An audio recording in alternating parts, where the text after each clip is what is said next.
So, hey everybody, welcome to All Things Overlanding. This is Fletch. I'm your host, and today I'm with Will Macia. Right? I said that right? Yep, you did. Cool. Good work. Of Last US Bags, and we actually kind of met through Instagram. Right? It hit me up through Instagram, I think, and through YouTube too, maybe both. Um, but great guy. Talked to him on the phone before. He is owner of a company called Last US Bags. Yeah, co-owner. Co-owner. Co-owner. Okay, cool. But they actually make some overlanding products, which is super cool. But again, just kind of got to talking through, social channels, and from there, decided, hey, let's do an episode about it to put a little spotlight on his company and some of the cool overlanding stuff that they're starting to make. So welcome, Will. Thanks for being with me. Thanks a lot. I appreciate it. Sure, no problem. So as I mentioned, I've kind of prepped Will a little bit. Like everybody that watches my channel knows I'm not a professional, right? I'm just a guy. So I've got some questions that I'm going to ask Will just to kind of shine a little bit of light on what he does and who he is. So we'll dive into those here quick. But again, Will, if you have anything else to add, feel free to interrupt me at any point. Cool. Cool. I will. All right. Cool. So why'd you start the company? Like, what gave you the idea for the Last US Bags company, and why'd you decide to start it? Oh boy. So it wasn't really, it kind of came together in a very organic way. I was doing a lot of work for other companies in the textile market, and I met a gentleman in the Portland metro area who had a bag company that was making a lot of stuff domestically. We felt like there was a lot of synergies between how I was working with clients directly and his manufacturing capability. So we kind of welded the two together, and that was in 2001. Wow. Okay. And we went through kind of a rough period. After about 8 months, we decided, okay, this isn't the way we want it to be. So we kind of shut down. We sold off some equipment we weren't using. We reorganized it. We took a few months to really kind of massage it back together. And then we built the Last US Bag Company, which started really in 2003. Okay, cool. And our focus back then was really in military equipment. Okay. We were doing a fair amount of military contracting. We're a subcontractor for a lot of big prime military contractors. Awesome. And that work was really kept us very, very busy for about, I guess, up until about 2009. Okay. And we were just buried with it. But the challenge was that we weren't diversified at all. We were basically, and we had medical device companies and some others and stuff, but it just was not we knew it wasn't sustainable. Right. And we decided we'd start looking at other markets. And that's when, oh gosh, in 2007 or 6, I started working with a Danish wind turbine company called Vestas. Okay. And redesigning some of their heavy lift products. And then that's turned into one of our largest segments is the work at height and heavy lifting apparatus and rigging and things like that. Cool. And then we sell in the quilting sewing market, which most people don't realize, but I'm a huge quilt fan. Okay. I don't usually tell people that, but it's the artistry in it. The quilters are some of the most amazing artisans I've ever seen. They do things with fibers and art that just blows me away. So we've got a whole line that sells into that market, and then we OEM for other companies. So we build products for brands that people in the overlanding world know, automotive brands and things like that. Awesome. Well, that's really cool. Yeah, and I like that there's that history of military. One, I think, is a good backing for overlanding stuff, because quality, repeatable quality. Yeah. There's a lot of crossover. There's a lot of crossover. Yeah. Yeah, that's really cool. That's really interesting. Where'd the name come from, Last US Bag? How'd you come up with that? In the 90s, most textile bag companies were either going out of business or getting ready to go out of business. Yeah. Mostly because of imports. And if you weren't already importing and you were late to get on that train, you really got left behind. Okay. And many of the manufacturers in the United States had lost the infrastructure in the sewing itself. We lost our textile mills in the 90s. I think the rate was about 1 closing per week back then. Wow. And that was pretty consistent all the way through the 80s and 90s. By the time we got together in 2001, all of our friends in the industry were going out of business, or they were shutting down, or they were like, you know what, we're going to liquidate. We're going to go do something else. Yeah. And we kind of were chuckling over hamburgers one day. We're like, yeah, we're rapidly becoming the last US bag company. And it was kind of a joke, and it just stuck. And we're like, you know what, that's kind of a funny name. Why don't we do that as a testament to the fact that we're hanging on? Yeah, that's cool. That's a cool story. Yeah. Yeah, that's really neat. I wondered, because when I heard it, I was like, last US bag, last US, like, what is this? And where did that come from? So I was really curious. So that's interesting.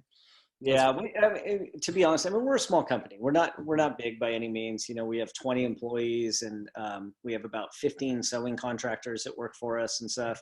We do a pretty good volume of product every year, but you know, I think our monthly output right now is around 20,000 units or so, somewhere on an average. So it's pretty decent volume. But what's that? I said that seems like a lot to me. It does. When you're sewing it, it really seems like. Oh yeah. But you know, the challenge with our industry is we're not really known. You know, I mean, we're usually a backbone to somebody else's product. Right. And so for us, it took a long time, but we finally stepped out from the shadow and said, we're going to take our name and we're going to push it forward. And we're going to try and present what this industry looks like so that we can educate another workforce, because we've lost most of our workforce. Yeah.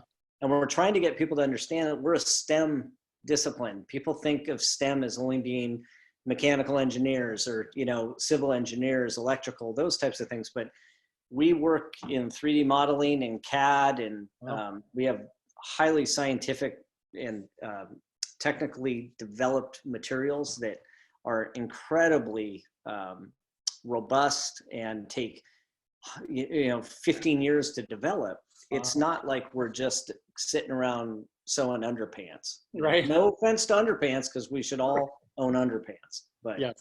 It's definitely preferred to not owning underpants. Well, it depends on who you ask. I mean, I'm not one to judge. You know, you do what you need to do, but underpants I are never good. understood the commando thing personally. Yeah. I just couldn't do it. All right, we're totally off track now. Sorry about that. Yes, we are. So, okay, that's awesome. That's really cool to know. And yeah, I never really thought about it as that. You know, I guess when you said you had 20, you know, folks that were actually stitching, like, I just assumed it was machine done at this point. Yeah, and some of it is, but you know, most of it is still a manual process. Yeah, I mean, it's got to be so complex, right? It's a very manual process, and sewing is not a very scalable process because of the handling of the materials themselves. There's too much variation between the materials. It's soft. It's not like a hard piece of metal you can stick in a machining center and a tool goes around and it stays stationary. Yeah. When you move a piece of fabric, it moves all over the place. Yeah. It stretches, it warps, it's got all kinds of crazy properties that you have to contend with.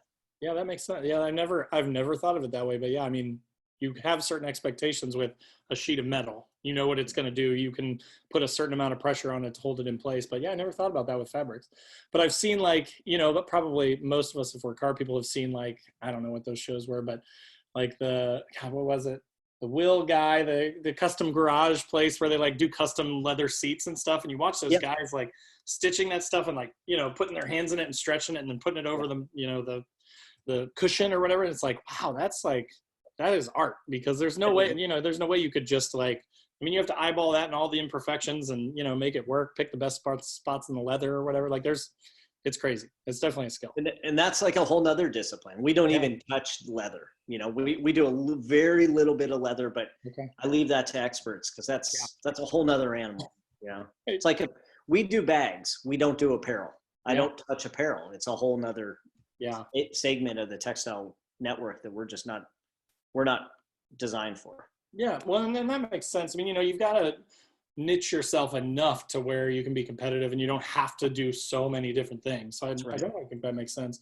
Cool. Well, I'm going to pull up, if you don't mind, I'm going to pull up your website just so that we can show everybody kind of what we're talking about. But that was going to kind of be my next question, was like, what are your overlanding products and what's the goals for those products? Okay, so I'm going to throw out a disclaimer here real quick, just so people realize, but our whole overlanding jump into the outdoor recreation market really came from the fact that we ended up with a tremendous amount of waste from our bag facility. And our industry has a really ugly secret that is now being told, but for years it was kind of kept under wraps, that we produce some of the most toxic materials to the environment every year. And we dispose of those in ways that aren't typically very responsible. So give you a good example. An average backpack that we might make might have a 8% waste yield in that. Okay. That means 8% of the fabric, of the virgin fabric that we're using, ends up in a landfill. Okay. And my goal was to redesign every product so that we could design out of that. We can go to zero waste design, look for opportunities where we can manufacture other products, enter them into other markets. It diversifies us more, and it kills the waste problem that we have. It's better for the environment. It's better. It's overall, it's a more sustainable approach to manufacturing. And, you know, this is not a novel concept, and many companies do this, sure, but we had to do something because it was costing us a fortune every week to have dumpsters loaded with old fabric. Yeah. And on top of that, I always felt guilty sending that away. Right. So most of what we build for the, I guess, overlanding or outdoor rec or whatever you want to call it, car camping, you know, whatever, is made from the end rolls and the waste materials that we have from our bigger bag operation. Okay. So I take all the end cuts, the rolls get down to a really small roll, down to about 2 to 3 yards. It's hard to manage that stuff. I might accumulate 120 of those rolls a month. I take that product and then I turn it into things like, if you like, are on the recreation tab there, on the, it's the icon. Sorry, it's the icon. Recreation. Yeah. The LUSB 302 caddy there, that's that you're hovering on. That was one of the first products. Really, this is a product that actually was designed for military use for the UH-60 Blackhawk helicopter. And then we stripped down all the functional parts that held it into the helicopter, and we just made a recreational bag out of it. That's what we sell today. But that's all made from those end rolls. So that particular product consumes a lot of fabric. So I got to have a lot of end rolls to make those. Yeah. No, that's awesome. And I think, you know, most, if not all, people that are into overlanding understand, you know, I mean, we're all kind of into that. And I think that's what kind of connected you and I, was like the, you know, or was it the bullying video, or was it the the bullying one? Yeah. Okay. Yeah. Can I talk about that real quick? Yeah, no, go for it. I was really impressed with the fact that you even took on that topic. Because I found that in the automotive industry, there's a lot of testosterone, a lot of ego. And look, we go out to our trucks and it's a big cake decorating contest. We got awnings and, I got the Batwing awning. I've got this, and I got the, Super Pooper 2000 and all these different things that we stick onto our truck, and it becomes almost like crazy, you know? Yeah. And one of the things that I was at a kind of overland meetup maybe 3 months ago. So it was a very timely conversation, but someone came up to me and he was really talking negatively about someone in our community. And I thought, well, that's weird. I'm like, well, why are you dissing this guy? I mean, he's a really good guy, you know, and he's a YouTuber, and he's got a following, and he does cool adventures and all these different things. But there's like this almost like competitive nature between people that you find everywhere. It's not just this, and it's almost ridiculous. It gets to a point where it's like, look, you're in it for the wrong reason. If you're in it just to show off your truck, go to a car show. Right. You know, but if you're coming to this overland meetup, everyone was there to hang out, have a good time. You know, if you wanted to drink beer, you could. If you didn't want to, you could sit by the fire. It was just fun. It was just supposed to be a fun event.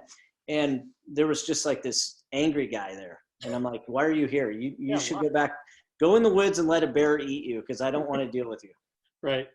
Yeah. It's funny that you say that too, because right after I think you and I first talked, I was on Overlanding USA, the Facebook group, and there was another guy and a gal that had like just quit their jobs to like go full time into like the lifestyle overlanding stuff. in like Australia or something. Like, so in Australia, not even in US, not where most of us, I mean, it's Overlanding USA. That's the group. So most of us are in the USA. And I mean, this thing blew up. Like, this guy was just like, hey, we quit our jobs. We went full time into Overlanding. We're super excited. We've got a YouTube channel. We'd love it if you check it out. Nothing like, we're awesome, we're better than you. Nothing, you know, no ego at all. Just, hey, I wanted to share this. This seems like a good group to share it in. And like the comments were just the exact same thing, right? Like, especially online, I feel like it's even harder for people to like control themselves for some reason. But there were like 2 or 3 or 4 different people in a row that were like, no thanks, I'm not gonna go check out your channel and make you be able to live the lifestyle that I can only dream about. And like, I jumped in there too, because I was like, I replied and I said, look, I said, listen, I said, I make YouTube videos and I don't have nearly as many subscribers as these guys. And I said, you know, I've spent hours and hours and hours doing it. I'm not even close to being monetized. And even when I am, like, if I had 5,000 subscribers, I might make a few bucks a month off monetization on YouTube. True. And I was like, you know, they spend hours and hours thinking about the content, developing the content, recording the content, editing the content, you know, talking to people. Like we've had a conversation on the phone. We've talked a bunch of times via text and Instagram messages and stuff. Like, just this one, you know, episode, if you will, is we're probably 2 or 3 hours into it already before we even start recording. And I was like, and it also doesn't cost you anything. Like, all of us, I guarantee you that those same people go to YouTube and watch Overlanding videos all the time and love them. Right? But when somebody comes on and says, hey, I quit my job and I'm doing this as a job now, everybody's like, oh no, screw you, you know, you're a jerk and I can't do that, so you shouldn't get to do it. Like, why? Like, it's more content, it's more market share for Overlanding versus, you know, whatever else you want to, like camping or anything else. Like, I just don't get it. You know, like, it's like what our parents said, you know, if you don't have anything nice to say, just don't say anything. You just, you don't have to like the post. You don't have to go watch their YouTube channel, but you don't have to come on and specifically go out of your way to bully people or make fun of people for, you know, trying to do it. Right. So. Yeah. And it's interesting too, because oftentimes, like, especially like Expedition Portal, I think does a good job moderating, you know, some discussions and things and keeping people from being completely off base. But you're always going to have those that are in it. Maybe, I don't know if they're in it for the wrong reason. They're just in it for a different reason. Sure. You know, and that's fine. Yeah. But the good news is I don't get to go hang out with them because I don't want to, you know, and that's just the way it is. You know, it's, you choose your friends, and that'll sort itself out, right? It's kind of like capitalism in general, right? Like, like with my channel, I've been lucky and fortunate to see a lot of growth and to engage with a lot of really cool people online, and I try to keep everything super positive. But like, there are people that just like come into Overlanding USA and just drop a video and say, hey, the new video's up, and that, like, they don't provide any value. They don't like you know, make it something that has to do with the group per se. Like, you know, when I'm starting to work on this rooftop tent build now, I just had a meeting tonight with my woodworking friend that is going to help me with it. And like, I'm part of a group that's about DIY rooftop tents. I don't go there and share my other videos, but when I make those videos, I'll share them in that group, you know? And I feel like the listeners themselves, the watchers, whatever, the subscribers themselves are going to sort that out. Like, if they're like, oh, this content isn't for me, they're not going to subscribe, or they're going to unsubscribe from you. Yeah. Well, I'll tell you what, it's really fun. So I did my own DIY tent. I told you about it. But, I posted it in Overland Bound, probably, I guess it was about 2 or 3 years ago. Yeah. And it was interesting because I got a lot of really positive feedback on like, hey, that's, you know, hey, that's cool the way you're doing that. Hey, that's neat. Have you thought about doing this? And there was like a really cool discussion. And then the DM popped up, right? And there's like this direct message. It's like, you stole my idea. Oh my God. Like, oh, really? I'm like, so you mean the basic rooftop cantilever tent that's been out here for 15 years, which is what I built, I stole your idea for it? I'm like, it was comical. It's awesome. It's got all kinds of quirks and issues and duct tape that you can't see, but it's pretty fun. I've used it a lot. Yeah, no, that's great. Well, we were talking through mine tonight, and I'm like, as we're talking about it, I'm like, oh yeah, that's not going to work. Or this thing that I thought about is, there's no way that's going to work. And I'm just preparing myself for like a ton of time and effort put into this thing. And like, to your point, it'll work enough that it'll be great. Like right now I'm going camping this weekend, and I'm already picturing it because I've got to set up a tent and I've got to set up a cot. And the cot is one of those Coleman you know, that the legs fold out and then it folds in yeah. half, and then you've got to put the bars in the end. Yes. And I like jack my fingers up on it every time trying to put those bars in, and it's awful. And then I've got, you know, memory foam pad that I put down, and like a wool blanket and my sleeping bag, because it's winter here still, you know, obviously. And like, there's just so much setup. And I'm like, man, if I could just undo 2 latches and just push a thing up and get in, that changes everything. Even if it falls apart, right? Even if it's kind of a pain, I've got to take it all apart every time I'm done with a trip. If it makes the trip easier, like, it's worth it for me. Yeah. And the good news is, if you make it yourself, you'll be intimately aware of how it was done. Right. And how to fix it. Yeah. Yeah. Yeah. There's definitely some challenges there. So yeah, it's the people that do that are impressive. Like, I'm not by any means the person that created that idea. I literally stumbled upon it and was like, oh my God, I've been looking at rooftop tents, and like, even like the cheapest used Smitty built is like $500 to $600. Yeah. Which is not, I mean, it's not a deal breaker or anything, but it's like, it still has that vinyl cover that you have to take. You have to undo these straps, which slap around and make a bunch of noise. You have to undo it, lay it down the side of your truck, fold it out, bring down the leg. Like, it's just, there's so much work. So like, to spend probably 2 or 3 times what I'm going to end up spending on this DIY hard shell, you know, gas strutted rooftop tent that I'm going to build, like, it just doesn't make any sense. And the people that get the real ones, like the real clamshell design ones, are like, what, $1,500 to $6,000 probably.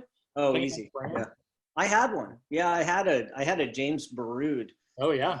One of the French tents. It was beautiful. It was a great tent. I bought it from a dealer who was sold me the demo model. Mm-hmm. And the challenge I have is I have a 2018 Tacoma with a 5-foot bed.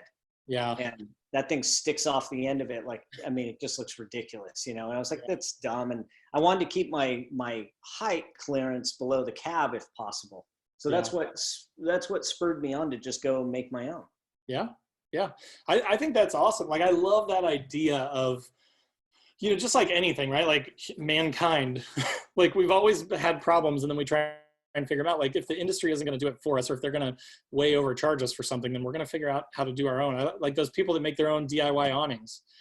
Those are cool too. Like, I tried to do that, and it was not great. It was terrible. It was really bad. Okay. That's okay. Keep going. I went on a trip. On my Trans-Wisconsin adventure trip, I took that, my self-made awning. And I got there, and it was like raining, and it was sagging down almost like to the ground in the middle. And I'm like sticking a stick up in the middle of it. It was bad. It was super bad. So, and I mean, awnings are different though, right? They're a lot cheaper. So. Yes, yeah, they can be, I guess. I don't know. I saw one the other day that was like $3,000, and I shook my head. Yeah, and I was like, I don't. Like Batwing thing or something crazy? Yeah, and it's all, it's got electric motors, so it's 12-volt operated, and so it. Cool. Yeah, until you're out in the middle of nowhere and it breaks. Yeah, it's RV quality. I mean, it's interesting. Way over the top. Yeah, that's awesome though. You know, I have an awning on my truck. I've used it maybe, of all my trips, I probably used it 3 times. Really? Yeah, yeah. It's, you know, I find that usually I'm up early in the morning, so I'm not too worried about shade or anything like that. Yeah. And then I'm gone all day, hiking or riding my mountain bike or doing whatever. Yeah. And by the time I get back, it's dinner, and I don't need the awning. So, yeah, you know, so I end up just leaving it in, and I'm like, well, I'm not usually going to stay here for more than a day or two. So yeah, I don't even bring it out.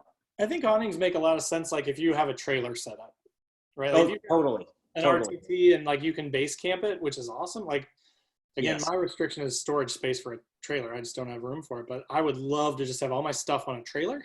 Yeah. Like, that would be the only thing better than like my drawer system and a rooftop tent is, man, if I just had it on a trailer and I could just hook up and go, that'd be cool. Although, you know, when I went on a West Virginia trip a few months ago, and one of the guys, and he didn't have any problems, but he had one of the big Rams, I forget what a power wagon, Ram power wagon. And he towed a trailer with big, like 35s on it, and a rooftop tent on it, and an awning on it, and a, you know, fridge in it, and all that. It was awesome. But like, we went through some pretty dicey stuff, and I was like, I would not want to tow a trailer up this like super sketchy rock hill.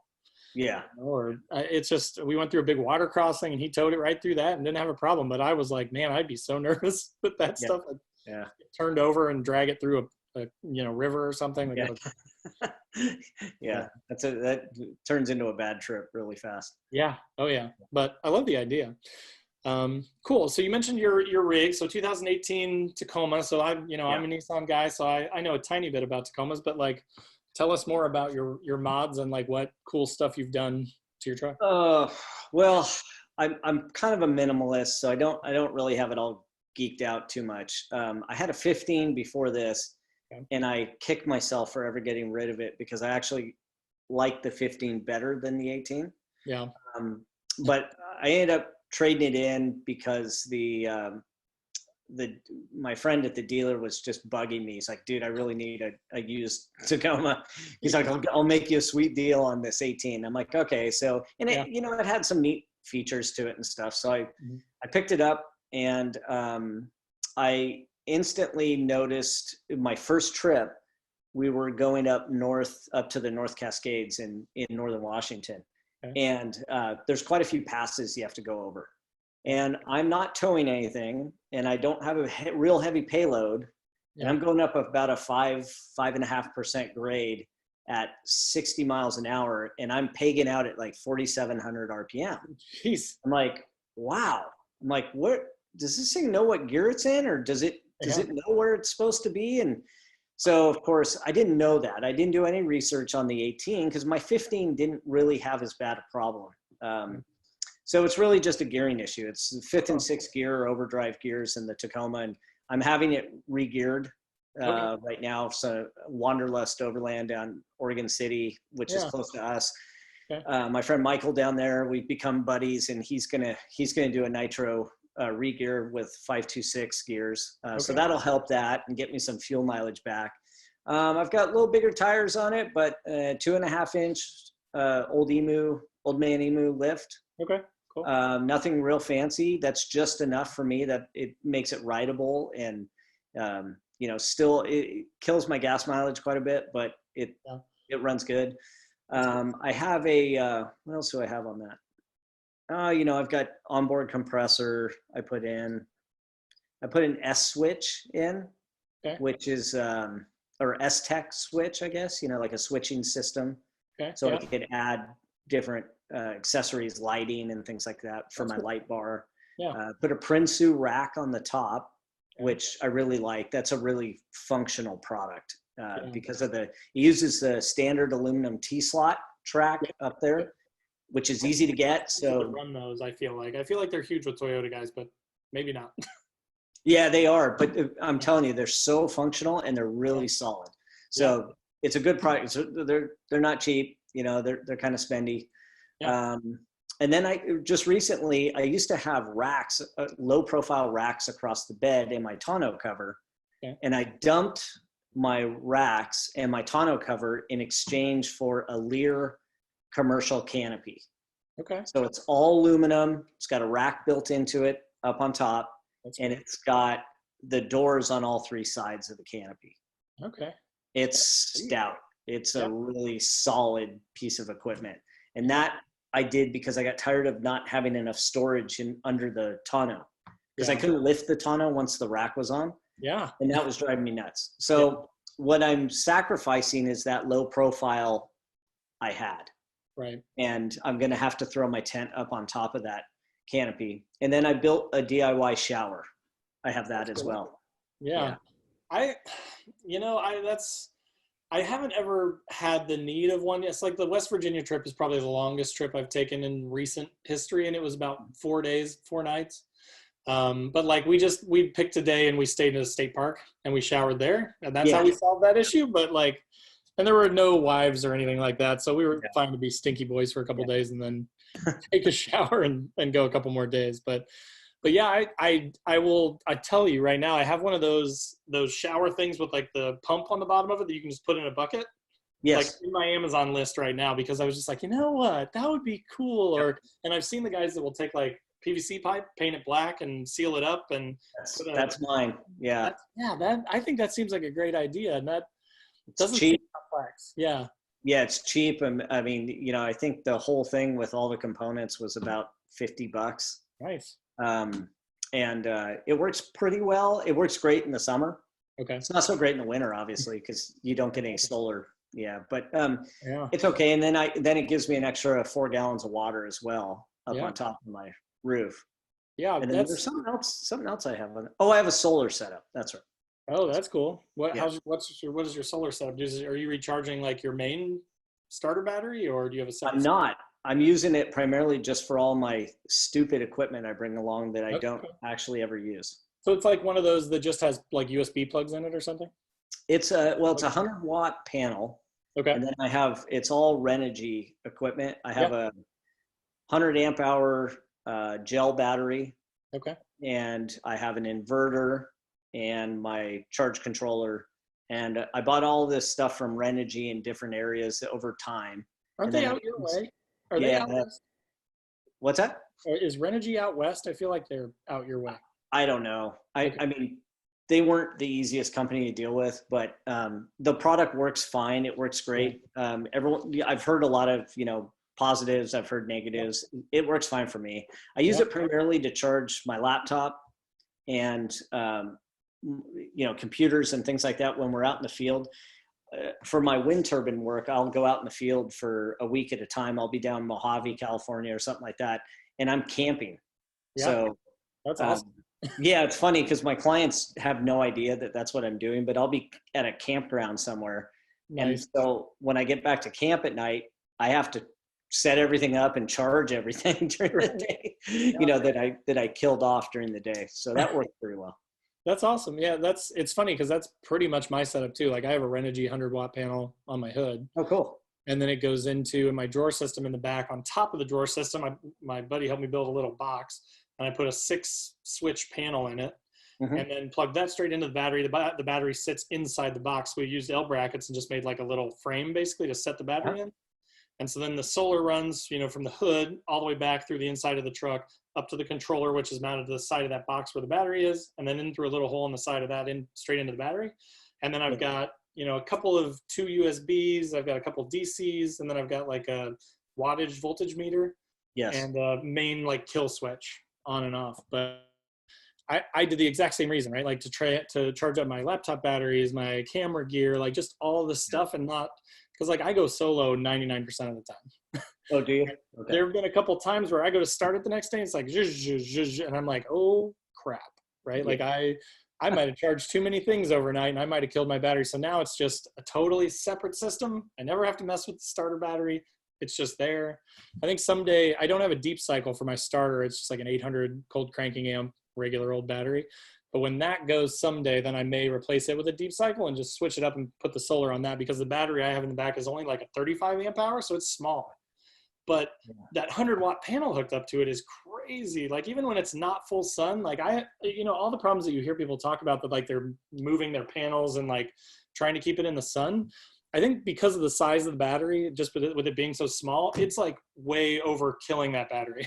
So I Yeah. stay at like 13 plus volts constantly. I could charge 5 things off that thing, and it might drop to like 12.9 for a second. Yeah. Yeah. Just, I found the same. It's just, I don't really have, I've probably got more power storage than I actually need, but huh. it's like, who cares, right? I've got it all in a Pelican box, like That's cool. all my setup, and then, my panels up on the roof. So Yeah. pretty easy. It's deployable. I can kind of put it out anywhere, which Yeah. is nice. Well, that's with this rooftop tent thing. My design is pretty flat, and I was thinking I could at some point either move or add a solar panel to the top of that. Yep. And that could work too. But I don't want to needlessly complicate things. Like the setup I have right now works fine. Yeah. I might have to climb down out of the tent to charge my stuff, or I could run cables up, I guess, run some cords up. But yeah, solar is awesome, especially if you're doing what you're doing, like long periods of time at once. Like that's super cool. It's handy. It's handy. Yeah. And I'll tell you what, you sure have a lot of friends when they don't have power. Right. I bet. You get all kinds of new friends. Yeah. Well, and I think a lot of people don't realize, and I was one of these people until very recently, like everybody thinks you can start up your car and let it run for 5 minutes and that alternator is going to recharge that battery. And that is not how it works at all. Yeah. It takes a significant amount of time to charge that back up. So when people are plugging inverters in and doing all this stuff and charging, 3 cameras and a laptop and their phone and just everything, like that's a serious drain on that battery. And It is. I would not like to get stuck in the middle of the woods somewhere, have to walk out. Yeah. Yeah. Cool. So one more question. So you mentioned that you travel for work and you basically take overlanding trips doing that, but like where are some of the coolest places you've ever been? What are the coolest trips you've ever been on? So I typically propose a couple trips a year with my family. Okay. They typically roll their eyes, give me some grief. Yeah. But probably one of the best ones we ever did was we did a pretty big circular route up the Continental Divide, Okay. up through Montana. Cool. And we just stopped at all kinds of different unique places that, nothing that was necessarily on the map, but places that we found to be amazing. Like one of the greatest like visuals I had seen was in an area in Centennial Valley in Montana, which is, we were heading out. We knew there was a resort out there called Elk Lake Resort, which is not really a resort. It's basically a lake with like 3 houses next to it. And the couple that run it are the nicest people in the world, but it's remote. It's out. I want to say it's about almost 2-hour drive off of anywhere that you would normally be going. Cool. But the lake's got a lot of fish and great fly fishing spot. There's all kinds of cool stuff. But my son and I were out looking for grayling to fly cast to. And we're cruising along and this thunderstorm came into the valley and you're surrounded by a perimeter of mountains. It's just gorgeous. Wow. And the sun's over here, there's a rainbow over on the side and there's a dark gray cloud and there's lightning and it's just dumping rain for 5 minutes and then it goes away. And that was probably one of the coolest experiences of just a place in North America, that probably a lot of people don't go to. It's a neat spot though. That's cool. I typically go to Death Valley. I try and go at least once a year. Nice. I've been there so many times and I still have not seen everything that I want to see. Wow. There's just so much to do down in California in the valley there. Yeah. And then, most of our time though, honestly, is spent in the Cascades. Okay. Yeah. That's awesome. Yeah. It's interesting. I have to live vicariously through everyone else because I'm in Indiana. So it's like just a giant flat cornfield, basically. Yeah. The hillbillies. That's all we have. That's all we have. So that's why I've gone to like the Trans-Wisconsin Adventure Trail. I've gone to West Virginia. This year my plans are to definitely do the Kentucky Adventure Trail because it's still about 1,000 miles away from where I am though. Somehow I don't know how because it's in Kentucky right next door. But to get to where it actually is, it's about an 800 to 1,000 mile drive depending on where you loop into it. But yeah, there's nothing here. But then all you guys out west are so lucky. I have a couple of friends that have YouTube channels that are out west, and they're like, hey, here's my gear review, and they're in a desert, and they're like, yeah, it's like 20 minutes from my house. I'm like, what? I have to drive 2 hours to get to a forest. I know. It's just a flat forest, but it's a national forest, but it's 2 hours away from my house. So I've traveled most of the U.S. for the most part, and I have to say, I grew up in California, but I moved north up to Washington, Oregon, Washington, just kind of keep creeping north. But I don't think I'd want to live anywhere else but this area. I just love it here. There's so many amazing geographical landmarks, and just the features here are extreme. You have everything from, a 12,000 foot peak. And I used to love to climb. So I used to alpine climb, and you have that. And then you have the Alvord Desert down in southeastern Oregon, which is an amazing place in of itself. It's just, and it's all within 5 hours. Everything's within 5 hours here. Yeah. God, that's so nice. That's like, just to get to Kentucky, it's about 5 hours. Yeah. Just to the edge of Kentucky. Yeah. So yeah, that's, we have a couple of young kids, so I don't think I'm going anywhere anytime soon, but maybe like when they go to school, we can move out there or something. Yeah. Yeah, absolutely. Yeah. So, And my 2 boys are, they're men now, but they're both in college. And so my wife and I have now found this new like bucket of time. We're like, wow, what are we going to do? So we were coming up with all these like crazy ideas. And one of them that we do want to do at some point is we're talking about doing the Dalton Highway. Oh, yeah. And that's probably going to take some planning, and I'll probably do it. My buddies like to ride dual sports. Okay. dual sport motorcycles, and so I'll be the support truck. That's But cool. we'll all go up and do that together as families and stuff. That'd be fun. That's awesome. Yeah, I would love to do that. I saw somebody on like one of the Xterra forums that was like, I'm planning this for 2023. Who's in? And it's like, I kind of laughed at first, and then I started to look at it. I'm like, yeah, no, we're definitely going to need that much time to plan that out. It's a big trip. For it and build up your truck and be ready and have the right gear and yeah, that's a big trip. A friend of mine, well, I mean, a guy I know from one of the Overland groups, he did it in a Subaru Forester just this last summer.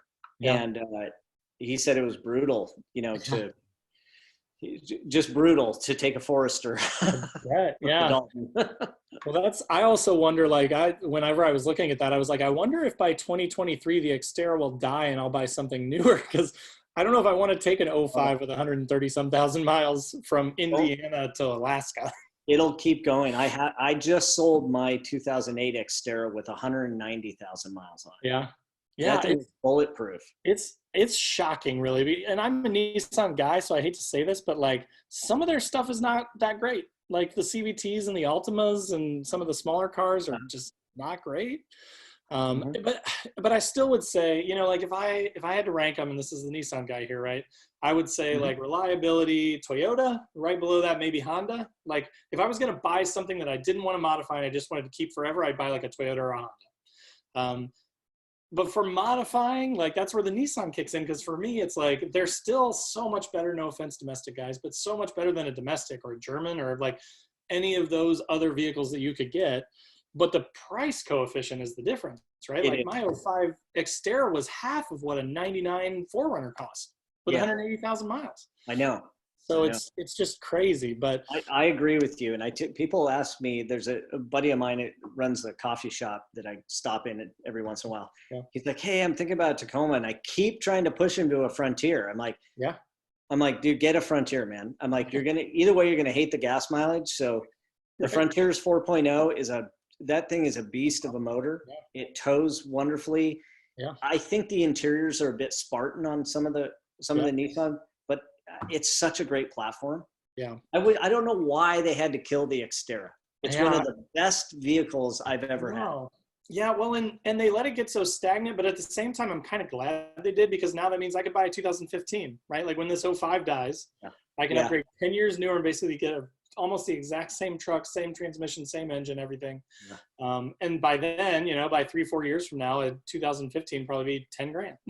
I'll tell you what, they're hard to find. I mean, here, I look for them all the time, and I can never find one that's that late a model. They sell almost immediately. Yeah. Yeah, I could definitely see that. I really think, honestly, what I want to do next, especially if the YouTube thing continues to grow, like, you know, you kind of have to do it for the gram or whatever. Like, I kind of want to get like a newer Infiniti QX80 and like buy all the Titan stuff for it and like lift it and put big tires on it and have the nice luxury on the inside. But, you know, I mean, because I don't know, I'm torn, but I just think it would be super rad to have like a bumpered up, lifted, armored Infiniti QX80. Like it would just be, and you could still buy that for less than, you know, for probably 10 grand less than a similar Sequoia or something. Oh, easily. Yeah. So, or Land Cruiser or whatever. I mean, they're just, the prices are outrageous. Everything has gone up in this market in the last few years, because I think a lot of it is being driven by overlanding. You know, it's become such a hot commodity and such a hot topic that, you know. It is interesting how much the term has grown. And it's funny too, that so many people are like, you mean car camping? Like that, because it's true, right? Like it is. We just gave it a new name, and then a bunch of people that didn't know anything about it, myself included, jumped into it and said, wow, this is really cool. I want to do it. You know, if you go back to the was it Oxford and Cambridge Land Rovers that did the first overland, that the book First Overland's written about. Mm-hmm. That's an interesting story. I read the book. I thought it was kind of interesting, because those guys truly were, but they did commercialize their trip back in the 50s. You know, they got a sponsor, they got Land Rover to sponsor, they gave them the vehicles, you know, and it's a cool story. Yeah. I have some friends that truly do live van life. They're in Morocco right now. Oh, wow. I met them through, you know, previous engagements, different events and things like that. they're living the life, you know, they've committed to it years ago, and they Yeah. work on the road, and they figured out how to make it work. And Yeah. my hat's off to them, because I think it's like, for me, I know I wouldn't want to do that. Yeah. I'll never be that person. Right. I'll never live in my van 100% of the time. I like home base. I like to have a home base. I like to come home and have a place I can work on something, or, you know, do something different, because monotony for me is not good. Yeah. My I'm a ADD movie, kicks in. I'm a movie stereo guy, so like I have to have my surround sound and like my nice couch, and yeah. Okay, what movie? What's your favorite movie of the year then? Oh, we're switching this up. You're interviewing me. This is not how it's supposed to work. Well, my favorite movie of this year, 2020. Yeah. Did you see any of the Oscar buzz movies or anything like that? No, I just got 1917, but I've not conned the wife into taking enough time to come down and watch it with me yet. Okay. But I'm excited about that. I'm excited about 1917. I'm a horror movie guy too, so like I just watched Ready or Not, which has what's her name in it, Samara Weaving or whatever, Weaver or something like that. But that was a fantastic movie. Like if you like scary movies, it's not really scary per se, but it's basically about this girl that like marries into this super rich family that is like, they're rich because they like make like board games and things. And so she's like, okay, we're married. And they're like, okay, great. Well, our tradition is we play a game on your wedding night. And they like have this thing that they give her, and she like draws a card and it says hide and seek. And she's like, oh, hide and seek? Are we really going to play that? And they're like, yeah. And then she like leaves the room, and they like open up all these panels and start getting like axes and guns out and stuff. And like she has to like hide the whole night to survive. It's crazy. It's crazy. But it's like really entertaining and really interesting. So not a movie many people have seen, I'm sure, but no, I haven't seen that. I didn't even know that existed. Yeah, it's one of those weird things that only horror people know about, I think. But all right, did you see Midsommar? Huh? Did you see Midsommar? No, I haven't watched it. I've heard mixed reviews about it. So like I've heard it's good though from a lot of people, so I will watch it at some point. All right. I heard it's like Wicker Man or something. We're gonna talk after you see that one. Okay. Yeah, I'm gonna watch it now. Now I'm super curious. Yeah. Cool. All right. Well, cool. Well, that was fun. I hope. Yeah. I hope you had fun. Yeah, totally. Loved it. So yeah, thank you, Will, for your time. Everybody, you know, that's watching this or listening to it on the podcast, definitely, I'll put in the description below a link to Last US Bag. I'll actually put it to that recreation tab that you sent me, just so people can see the overlanding type stuff. Super easy. Cool. Okay. So I'll put a link down there, but definitely go check it out. Obviously, it's super cool, high, quality stuff. And now that we know Will too, like I'd love to support his business too. So definitely, if you have any questions though, guys, comment down below in the comments, hit us up. I'm sure Will will probably be watching it. If you ask questions that I don't know the answers to, I'm happy to middleman it and pass you on to Will, or get the answers and post them up. So again, thanks to Will for being with me tonight. And thank you. Good one.